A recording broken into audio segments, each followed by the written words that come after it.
Welcome back. Let us talk about a few more issues which are important regarding our freedom struggle. One of the crucial issues which is generally discussed in the public domain these days, past few years at least, is that our freedom fighters actually had huge differences amongst themselves. They spent so much time fighting amongst each other, Bose fighting Nehru, Nehru fighting Patel, Patel had differences with others, Maulana Azad had differences with others. So the whole idea is that as if most of them were actually spending enough time or most of their time actually fighting each other and not the British. So this is something very strange, and we need to understand what exactly was happening in those times.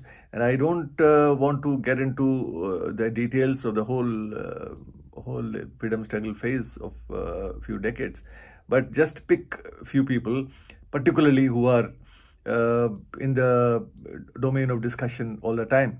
And one of them is our revolutionary icon, Netaji Subhash Chandra Bose. Now, regarding Bose, whenever we talk about him, we just go to the INA, Indian National Army, which actually is the last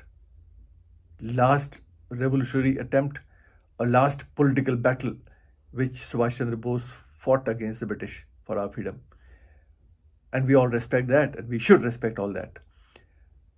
But my point is that Netaji Subhash Chandra Bose did not become our icon because he organized INA and fought the British.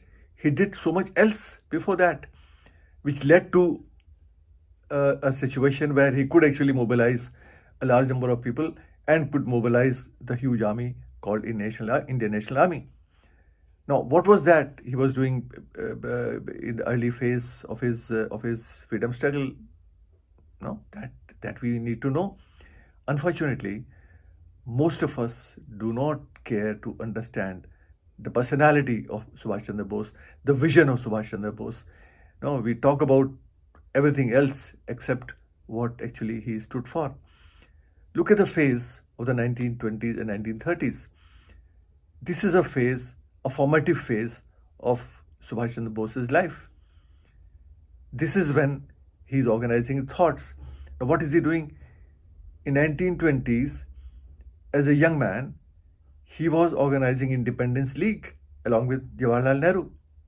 And these were two young leaders of the Congress party in those days who were respected by the large number of youth all over India, including Shahid Bhagat Singh, who even wrote an article about two of them and how he tried to differentiate between the two and what actually they stood for. Anyway, that's a different issue. I can talk about it in some later episode. Now, in that particular phase, Subhash Chandra Bose stood for certain ideals, and he's talking about those ideals in his speeches, in his writings, in his articles, and this is where I want to draw your attention. He is trying to understand India. He's trying to create a secular, a scientific attitude amongst people, and he's talking about them again and again. And there are articles one can go back and see. He wrote in one of them that fanaticism is the greatest thorn in the path of cultural intimacy. And there is no better remedy for fanaticism than secular and scientific education. No, these are the sort of ideas he was trying to propagate. The sort of education, he said, is useful in another way, in that it helps to rouse our economic consciousness. So he's trying to not only talk of nationalism in terms of just cultural idea of India. He is more concerned about economic nationalism as well. What exactly economic consciousness is, and how we need to arouse that, and what are the means to arouse that. He talks about socialism. In 1931, he goes to Karachi after Bhagat Singh's execution, addresses Naujawan Bharat Sabha, which was founded by Bhagat Singh, and raises the issue of socialism, a socialist vision which he want to envisage for our independent India. So these are a few ideas, and there's so many other things one can talk about. Unfortunately, we do not care to understand our icons in terms of their ideas, their vision, because that is something very difficult, and we always opt for very convenient path, where we can just use their nationalism, their martyrdom sometimes, or their fight against the British, which is fine. We should all respect that, and I have no disagreement on that. But the point is, you have to go back and understand what ideals they cherished, what ideals they have left behind. Second is his differences with Jawaharlal Nehru. That is actually a topic of discussion for almost a large number of Indians. We don't understand that these people, most of them, were thinking individuals. They were all statesmen. They were committed to certain values, and in that commitment, they had differences with each other. Differences cannot be seen as enmity between them. Nehru, Bose differed with each other. They differed in their correspondence. That's all available in our records. And but in 1938, and look at and this is what I'm trying to point out. In 1938, when Subhash Chandra Bose became president of the Haripura Congress, in that address,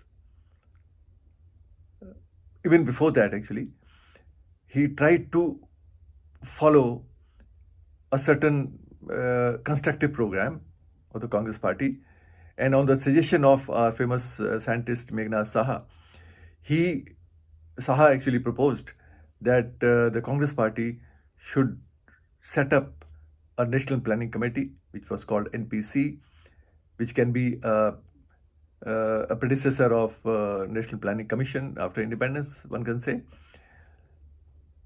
Subhash Chandra Bose agreed with the idea, and he said, okay, fine, Congress Party should do that. But who is going to lead this NPC? And you know what Bose said? Bose said, I have no confusion on that issue.